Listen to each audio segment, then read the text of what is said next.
عليكم ورحمة الله وبركاته. كل سنة وانتم طيبين ويا رب يعود عليكم الأيام بخير بمناسبة رمضان. بس أنا صادف بقى إن أنا عيد ميلادي مع رمضان، يعني مش مع رمضان، عيد ميلادي النهاردة وبكرة كمان.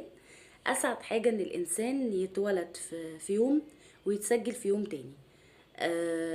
يوم، بقول يوم واحد بس للأسف في ناس كتير تولد مثلا ولادها في أيام معينة وتسجلها بعد 3 شهور او 4 شهور عشان ايه، يعني ما تروحش عليه الدراسة، او عشان مثلا يبقى الشهر تبعه زي شهر والده او شهر والدته تيمنا، يعني بان هو نفس الشهر.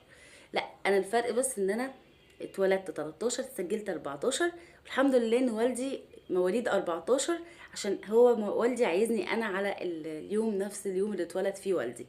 فالحمد لله. كل سنة وانتم طيبين. برج الحوت ده من اطيب الابراج على